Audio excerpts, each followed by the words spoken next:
साथियों, आज अपन nose bleeding जिसे हम एपिस्टेक्सिस कहते हैं, कई जगह लोग नक्सीर नाम से भी परिचित हैं, बहुत प्रभावित करती है लोगों के जीवन को।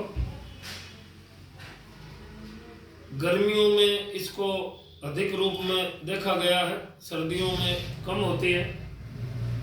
बच्चों में भी बहुत माताएं परेशान होकर बच्चों को लेके आती है कि इनके नक्सरी छूट गई है।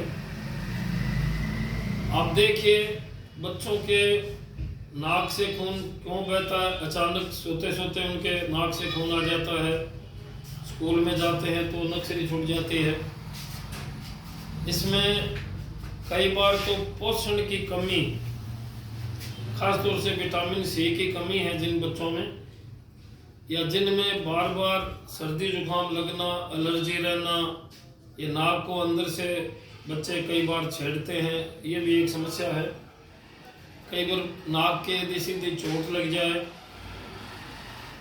अपने नक्सरी कहाँ से नाक में से छूटती है या इसकी साइट क्या है, उसे हम लिटिल्स एरिया कहते हैं। अपने नाक के निचले हिस्से में, जो नाक की अपनी जो ये अंदर का निचला हिस्सा है, इसमें अपनी वेन्स और आर्टरीज का एक समूह होता है जिसे हम लिटिल्स एरिया कहते हैं। वहाँ ये आर्टरी और वेन्स का एक गुच्छा होता है। अब वो अपनी नाक में यदि बहुत ज़्यादा गर्म हवाओं का प्रभाव हो या किसी भी कारण से यदि ये पतली हो जाती है तो अपना ये इनमें रक्त बहने की संभावना रहती है। बड़े बुजुर्गों में कई बार देखते हैं कि जिनके ये एपिस्टेक्सिस या अचानक नाक से खून बहना, ये कई बार बहुत ज़्यादा ब्लड प्रेशर यदि तेज हो जाए अचानक, उसकी भी ये निशानी हो सकती है। कई बार अपने रक्त में,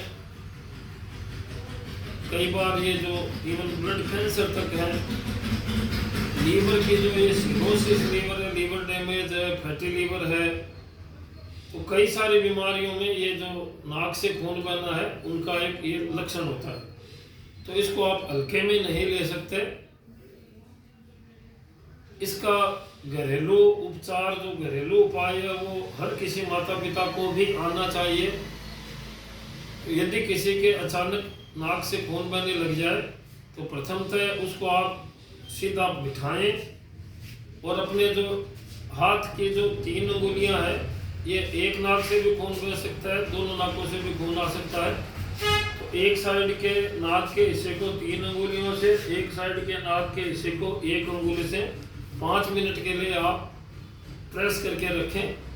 सीधा यदि बैठा है व्यक्ति, लिटाना नहीं है, उससे ये जो रक्त है कई बार पीछे की तरफ बह के गले में और फेफड़े तक जा सकता है।